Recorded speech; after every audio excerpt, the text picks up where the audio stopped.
बगुला से चलकर मैं चाकदा की तरफ जा रहा था। रात के लगभग 10 बज चुके थे।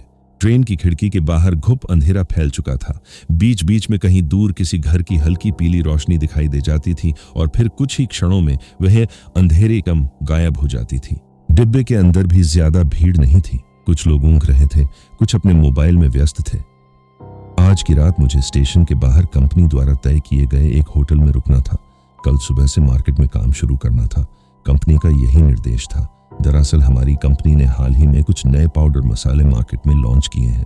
उन्हीं मसालों को दुकानदारों तक पहुंचाने और उनकी बिक्री बढ़ाने के लिए मुझे अलग अलग शहरों और कस्बों में भेजा जाता है। मेरा काम सुनने में जितना आसान लगता है उतना है नहीं। मुझे सुबह से शाम तक मार्केट की गलियों में घूमना पड़ता है। एक एक दुकान में जाकर दुकानदारों से बात करनी पड़ती है। उन्हें हमारे मसालों की क्वालिटी के बारे में समझाना पड़ता है। उन्हें यह विश्वास दिलाना पड़ता है कि अगर वे हमारे मसाले ग्राहकों को देंगे तो उन्हें फायदा ही होगा। हमारी कंपनी अभी नई है, मार्केट में आए ज्यादा समय नहीं हुआ है, इसलिए टीवी चैनलों पर बड़े बड़े विज्ञापन देना या किसी बड़े सेलिब्रिटी से प्रमोशन करवाना अभी संभव नहीं है। कंपनी के पास इतना बजट भी नहीं है, इसलिए हम जैसे सेल्समैन ही कंपनी का असली सहारा है।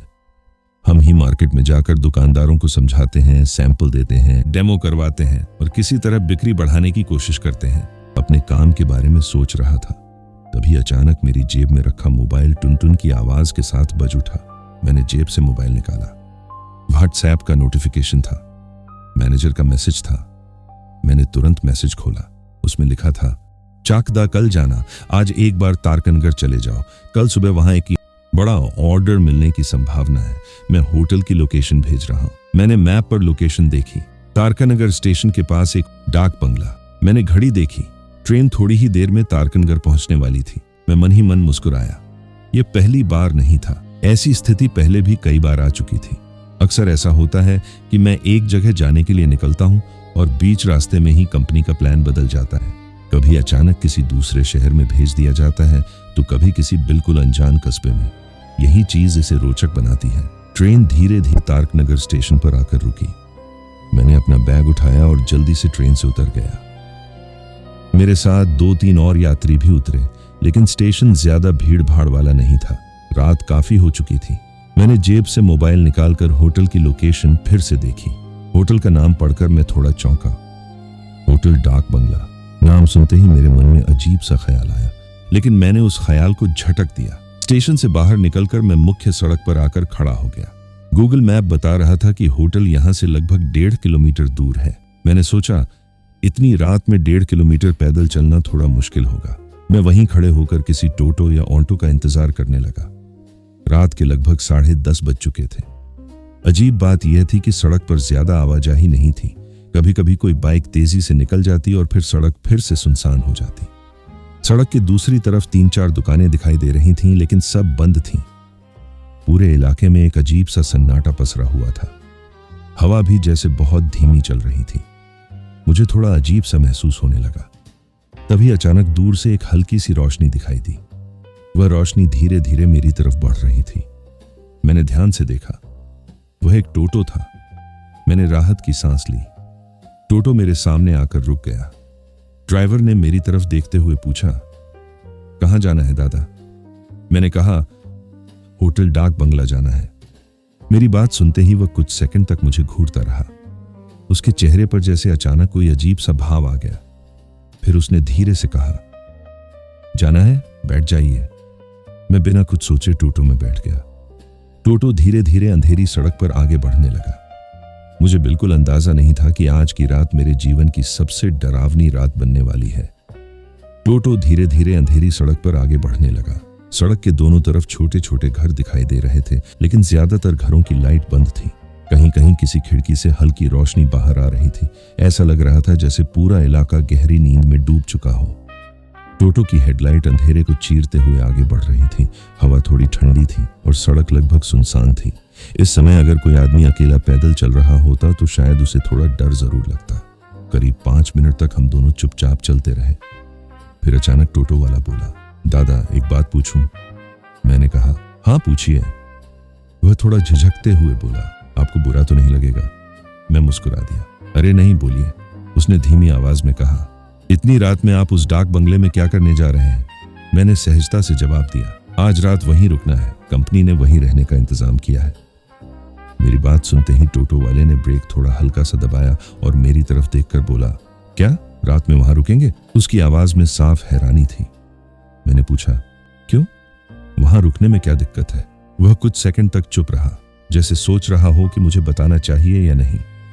फिर उसने कहा, दादा, मैं आपको डराना नहीं चाहता, लेकिन सच कहूं तो रात में वहां कोई नहीं रुकता। मैं हंस पड़ा। क्यों? होटल है तो लोग रुकेंगे ही ना। वह बोला, होटल तो है, लेकिन उस होटल की ऐसी बदनामी है कि दिन में भी लोग वहां रुकना पसंद नहीं करते। अब मेरी दिलचस्पी थोड़ी बढ़ गई। मैंने पूछा, फिर बोला, दादा, आप चाहें तो मैं आपको वापस स्टेशन छोड़ देता हूं, अभी भी समय है। मैंने हंसते हुए कहा, अरे नहीं भाई, इतनी दूर आ गया हूं, अब वापस क्यों जाऊंगा? मैंने फिर पूछा, लेकिन समस्या क्या है वहां? टोटो वाला अब थोड़ा गंभीर हो गया था। उसने धीमी आवाज में कहा, दादा, आप भूत प्रेत में विश्वास करते हैं? मैंने तुरंत जवाब दिया, नहीं। वह बोला, मैंने भी पहले विश्वास नहीं किया था, लेकिन जो बातें मैंने सुनी हैं और जो लोग बताते हैं उसे सुनकर लगता है कि कुछ तो जरूर है। मैं थोड़ा हंसते हुए बोला, अरे भाई, ये सब लोगों की बनाई कहानियां होती हैं। टोटो वाला कुछ नहीं बोला। टोटो अब शहर की मुख्य सड़क छोड़कर एक संकरी सड़क में मुड़ गया था। यह सड़क पहले वाली सड़क से भी ज्यादा सुनसान थी। दोनों तरफ पेड़ लगे हुए थे। पेड़ों की परछाइयां सड़क पर पड़ रही थीं। टोटो की हेडलाइट उन परछाइयों को हिलाती हुई आगे बढ़ रही थी। कुछ देर बाद टोटो वाला फिर बोला, दादा, मैं सिर्फ आपको सावधान कर रहा हूं, वहां कुछ ठीक नहीं है। मैंने कहा, अगर सच में कुछ होता तो होटल बंद हो चुका होता। वह बोला, होटल लगभग बंद ही है, बस कभी कभी कोई बाहरी आदमी आ जाता है तो उसे कमरा दे देते हैं। मैंने पूछा, तुम कभी वहां गए हो? वह तुरंत बोला, नहीं, रात में तो कभी नहीं। कुछ ही देर बाद टोटो धीरे धीरे रुक गया। उसने सामने इशारा करते हुए कहा, दादा, होटल आ गया। मैंने सामने देखा। एक पुरानी 2 मंजिला इमारत अंधेरे में खड़ी थी। इमारत ज्यादा बड़ी नहीं थी, लेकिन काफी पुरानी लग रही थी। बाहर कोई खास रोशनी नहीं थी, बस ऊपर एक पीले रंग का साइन बोर्ड लगा हुआ था जिस पर हल्की सी लाइट पड़ रही थी। उस पर काले अक्षरों में लिखा था, होटल डाक बंगला। मैंने जेब से पैसे निकालकर टोटो वाले को दिए। वह पैसे लेते हुए बोला, दादा, मेरी बात मानिए, अगर आपको थोड़ा भी अजीब लगे तो तुरंत वहां से निकल जाइएगा। मैंने हल्की मुस्कान के साथ कहा, ठीक है भाई। वह कुछ सेकंड तक मुझे देखता रहा, फिर उसने टोटो घुमाया और अंधेरे में गायब हो गया। मैंने अपना बैग उठाया और होटल की तरफ बढ़ने लगा। जैसे जैसे मैं होटल के पास जा रहा था, मुझे एक अजीब सा एहसास हो रहा था। पूरा माहौल बहुत शांत था, इतना शांत कि अपनी सांसों की आवाज भी साफ सुनाई दे रही थी। होटल के अंदर जाने के लिए एक छोटा सा दरवाजा था। मैंने धीरे से दरवाजा धक्का दिया। दरवाजा किर्रर की आवाज के साथ खुल गया। अंदर हल्की सी ट्यूबलाइट जल रही थी। सामने एक छोटा सा रिसेप्शन काउंटर था। काउंटर के पीछे एक कुर्सी पर एक बूढ़ा आदमी सिर झुकाकर सो रहा था। मैंने आवाज लगाई, दादा, सुनिए। वह धीरे धीरे जागा। उसने आंखें मलते हुए मेरी तरफ देखा, फिर मुझे सिर से पैर तक ध्यान से देखने लगा। मैंने कहा, मेरा नाम सोमेनाथ राय चौधरी है, मेरे नाम से यहाँ एक कमरा बुक है। वह तुरंत बोला, हाँ, मुझे पता है, मैं आपका ही इंतजार कर रहा था। फिर उसने धीरे से कहा, ऊपर जाइए, 8 नंबर कमरा। उसकी आवाज थोड़ी अजीब लगी, लेकिन मैंने ज्यादा ध्यान नहीं दिया। मैं सीढ़ियों की तरफ बढ़ गया। मुझे बिल्कुल अंदाजा नहीं था कि 8 नंबर कमरा मेरी जिंदगी की सबसे डरावनी रात बनने वाला है। मैं धीरे धीरे सीढ़ियां चढ़ने लगा। सीढ़ियां पुरानी थीं और हर कदम पर हल्की चरटन की आवाज कर रही थी। ऊपर की मंजिल पर पहुंचते ही एक लंबा सा गलियारा दिखाई दिया। गलियारे में एक ही ट्यूबलाइट जल रही थी, जिसकी रोशनी भी कभी तेज तो कभी हल्की हो रही थी। पूरा गलियारा अजीब तरह से शांत था, इतना शांत कि ऐसा लग रहा था जैसे इस होटल में मेरे अलावा कोई और है ही नहीं। मैंने मोबाइल की रोशनी जलाई और कमरे के नंबर देखने लगा। कुछ कदम आगे बढ़ने पर मुझे दरवाजे पर लिखा हुआ दिखा, कमरा नंबर 8। मैं दरवाजे के सामने रुक गया। दरवाजा पूरी तरह बंद नहीं था, हल्का सा खुला हुआ था। मैंने हाथ से दरवाजा हल्का सा धक्का दिया। दरवाजा किर्रर की आवाज के साथ धीरे धीरे खुल गया। अंदर घुप अंधेरा था। मैंने दीवार टटोलकर स्विच दबाया। ट्यूबलाइट जलते ही कमरा साफ दिखाई देने लगा। कमरा साधारण था। एक तरफ लकड़ी का पलंग रखा हुआ था जिस पर सफेद चादर बिछी थी। पलंग के पास एक छोटा सा टेबल रखा था। दीवार पर एक पुरानी घड़ी टंगी हुई थी, लेकिन घड़ी की सुइयां रुकी हुई थीं। समय दिखा रही थी 4:30। लगता था बहुत सालों से घड़ी की बैटरी नहीं बदली गई थी। कमरे में घुसते ही मुझे एक अजीब सी जली हुई गंध महसूस हुई। पहले लगा शायद बाहर से आ रही होगी, लेकिन कुछ सेकंड बाद समझ आया कि गंध कमरे के अंदर ही है। मैंने चारों तरफ देखा, सब कुछ सामान्य लग रहा था। शायद पुराने कमरे की वजह से ऐसी गंध हो रही होगी। मैंने खुद को यही समझाया। मैंने बैग टेबल पर रखा और पलंग पर बैठ गया। आज पूरे दिन बहुत भागदौड़ हुई थी। सुबह से ट्रेन, बस और मार्केट के काम के कारण शरीर बुरी तरह थक चुका था। मुझे याद आया कि रात करीब 9 बजे प्लेटफॉर्म पर ही खाना खा लिया था, इसलिए अब भूख भी नहीं थी। मैंने जूते उतारे और पलंग पर लेट गया। थोड़ी ही देर में आंखें भारी होने लगीं। शायद 5 मिनट भी नहीं बीते होंगे कि मुझे गहरी नींद आ गई। पता नहीं कितनी देर बीती। अचानक ठक ठक ठक, दरवाजे पर किसी ने दस्तक दी। मेरी नींद खुल गई। मैं उठकर बैठ गया। कमरे में चारों तरफ सन्नाटा था। कुछ सेकंड तक मैं समझ ही नहीं पाया कि आवाज सच में आई थी या सपना था। तभी फिर से आवाज आई, ठक ठक ठक। अब मुझे यकीन हो गया कि कोई दरवाजा खटखटा रहा है। मैंने मोबाइल उठाकर समय देखा। रात के 2 बजे थे। मैं थोड़ा चिढ़ गया। इतनी रात को कौन परेशान कर रहा है? मैंने दरवाजे की तरफ देखकर कहा, कौन है? कोई जवाब नहीं आया, लेकिन दस्तक बंद भी नहीं हुई। फिर से ठक ठक ठक। मैंने थोड़ा जोर से कहा, कौन है भाई, क्या चाहिए? फिर भी कोई जवाब नहीं आया। अब मुझे गुस्सा आने लगा। मैं पलंग से उठकर दरवाजे की तरफ गया और दरवाजा खोल दिया। दरवाजा खुलते ही ठंडी हवा का एक तेज झोंका अंदर आया। मैंने बाहर देखा। गलियारे में कोई नहीं था। चारों तरफ बिल्कुल सन्नाटा। मैं कुछ सेकंड तक वहीं खड़ा रहा, फिर खुद से ही बुदबुदाया, अजीब मजाक है। मैं वापस अंदर आया और दरवाजा बंद करके फिर से पलंग पर लेट गया। लेकिन अब नींद तुरंत नहीं आ रही थी। कमरे में वही जली हुई गंध पहले से थोड़ी ज्यादा महसूस हो रही थी। मैं करवट बदलकर सोने की कोशिश करने लगा। करीब 10 मिनट बाद फिर से आंख लगने लगी और तभी अचानक ठक ठक ठक। इस बार दस्तक पहले से ज्यादा तेज थी। मैं झटके से उठ बैठा। अब सच में गुस्सा आ गया था। मैं जोर से चिल्लाया, अरे कौन है? क्यों परेशान कर रहे हो? लेकिन बाहर से कोई जवाब नहीं आया। दस्तक लगातार जारी रही। मैं तेजी से दरवाजे की तरफ गया और गुस्से में दरवाजा खोल दिया। लेकिन इस बार जो मैंने देखा, उसे देखकर मैं कुछ सेकंड के लिए बिल्कुल स्तब्ध रह गया। दरवाजे के बाहर एक औरत खड़ी थी। उसकी उम्र लगभग 30-32 साल होगी। उसने साड़ी पहन रखी थी। उसके चेहरे पर अजीब सा भाव था, जैसे वह बहुत परेशान हो। इतनी रात को किसी औरत को होटल के कमरे के बाहर देखकर मैं हैरान रह गया। मैंने घबराकर पूछा, आप कौन हैं? वह मुझे घूरते हुए बोली, आप यहां क्या कर रहे हैं? मैंने कहा, क्या मतलब? उसकी आवाज अचानक तेज हो गई। वह बोली, ये कमरा मेरा है, यहां मेरे पति रहते हैं, आप यहां से तुरंत चले जाइए। मैं पूरी तरह उलझ गया।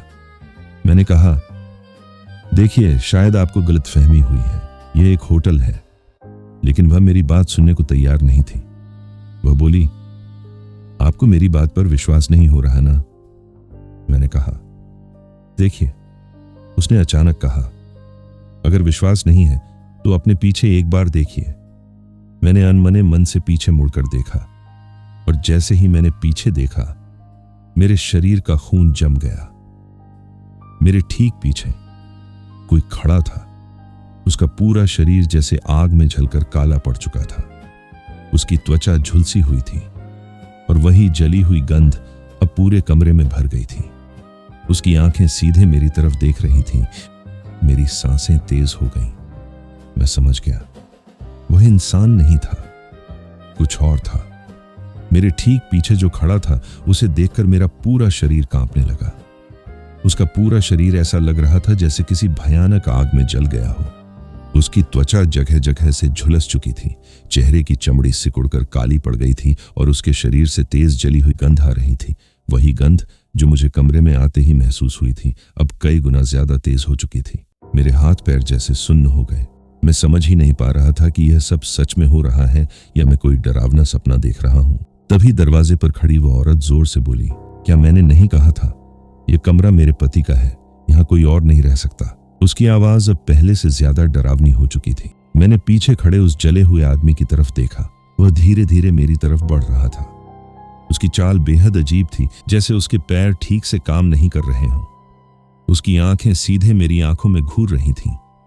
अचानक वह भारी और टूटी हुई आवाज में बोला, यह कमरा मेरा है, यहां कोई और नहीं रहेगा। मेरे शरीर में जैसे बिजली दौड़ गई। मुझे अब यकीन हो गया था कि अगर मैं 1 सेकंड भी और यहां रुका तो शायद जिंदा बाहर नहीं निकल पाऊंगा। दरवाजा अभी भी खुला हुआ था। मैंने पूरी ताकत लगाकर खुद को संभाला और अचानक दरवाजे की तरफ दौड़ लगा दी। मैं तेजी से गलियारे में भागने लगा। सीढ़ियां उतरते समय मेरे कदम लड़खड़ा रहे थे। मेरी सांसें बहुत तेज चल रही थीं। तभी मैंने देखा कि सड़क के किनारे एक टोटो खड़ा है और उसे देखकर मैं और ज्यादा हैरान रह गया। वह वही टोटो वाला था जिसने मुझे यहां छोड़ा था। उसने मुझे देखते ही कहा, जल्दी आइए दादा, जल्दी बैठिए। मैं बिना कुछ सोचे तुरंत टोटो में बैठ गया। टोटो तुरंत चल पड़ा। कुछ मिनट तक हम दोनों चुप रहे। मेरी हालत इतनी खराब थी कि मैं बोल भी नहीं पा रहा था। फिर टोटो वाला बोला, मैं जानता था आपके साथ यही होगा। मैंने कांपती आवाज में पूछा, वो लोग कौन थे? टोटो वाले ने गहरी सांस ली और धीरे धीरे कहानी सुनानी शुरू की। वह बोला, यह घटना कई साल पहले की है। एक दिन शहर से एक व्यापारी अपनी पत्नी के साथ यहां आया था। वे लोग उसी होटल के 8 नंबर कमरे में ठहरे थे। रात को अचानक उस कमरे में शॉर्ट सर्किट हो गया। करंट लगने से वो आदमी बुरी तरह जल गया और वहीं उसकी मौत हो गई। उस समय उसकी पत्नी कमरे में नहीं थी, शायद वो बाथरूम में गई हुई थी। जब वो वापस आई तो उसने अपने पति को फर्श पर जला हुआ पड़ा देखा। वह घबरा गई और मदद के लिए नीचे भागी, लेकिन उस समय रात बहुत हो चुकी थी। होटल में कोई भी नहीं था। वह पागलों की तरह सड़क पर दौड़ने लगी, किसी टोटो की तलाश में। मैं ध्यान से उसकी बात सुन रहा था। टोटो वाला आगे बोला, उसी समय मैं अपनी टोटो लेकर उस रास्ते से गुजर रहा था। वह औरत मेरे सामने आकर रोने लगी और बोली कि उसके पति को अस्पताल ले चलो। मैं उसके साथ होटल गया और उसके पति को टोटो में डालकर अस्पताल ले जाने लगा। लेकिन मुझे पहले ही समझ आ गया था कि उसका पति मर चुका है। फिर भी मैंने उसे कुछ नहीं बताया। वह लगातार रो रही थी और मुझसे कह रही थी कि जल्दी चलाओ। मैं जितनी तेजी से हो सकता था टोटो चला रहा था, लेकिन अचानक अंधेरे में मुझे सड़क पर पड़ा एक पत्थर दिखाई नहीं दिया। टोटो का पहिया पत्थर से टकराया और टोटो पलट गई। हम सीधे सड़क किनारे एक बड़े पेड़ से टकरा गए। उसने कुछ सेकंड के लिए चुप होकर गहरी सांस ली, फिर धीरे से बोला, उस हादसे में वह औरत भी मर गई। मैंने घबराकर पूछा, और आप? टोटो वाला हल्का सा मुस्कुराया, फिर बोला, मैं भी। मेरे शरीर में सिहरन दौड़ गई। मैंने उसकी तरफ देखा और जो मैंने देखा उसे देखकर मेरा दिल जैसे रुक गया। टोटो वाला धीरे धीरे धुंधला होने लगा था। उसका शरीर जैसे हवा में घुल रहा था।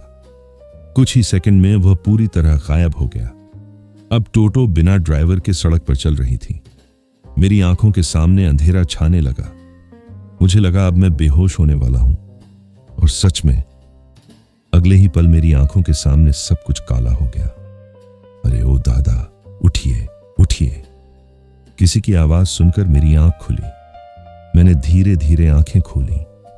सुबह हो चुकी थी। सूरज की हल्की रोशनी फैल रही थी। मैं सड़क के किनारे पड़ा हुआ था। तारकनगर स्टेशन के बाहर एक आदमी मुझे जगा रहा था। वह बोला, क्या बात है महाशय, रात में बहुत पी ली क्या? यहां सड़क पर सो रहे थे? मैं घबराकर उठ बैठा। मेरे कपड़े धूल से भरे हुए थे। मैंने चारों तरफ देखा। न कोई होटल, न कोई टोटो, सब कुछ सामान्य था। लेकिन आज भी जब भी मुझे जली हुई गंध महसूस होती है, मुझे उस रात की याद आ जाती है और तब समझ में आता है कि उस रात जो हुआ वह सपना नहीं था, वह सब सच था। दोस्तों, अगर आपको यह डरावनी कहानी पसंद आई हो तो वीडियो को लाइक जरूर करें और ऐसे ही रोमांचक और डरावनी कहानियां सुनने के लिए हमारे चैनल को सब्सक्राइब करना बिल्कुल न भूलें। आपका एक लाइक और सब्सक्राइब हमें और भी अच्छी कहानियां लाने के लिए प्रेरित करता है। और कमेंट में जरूर बताइए, अगर आप उस कमरे में होते तो क्या करते।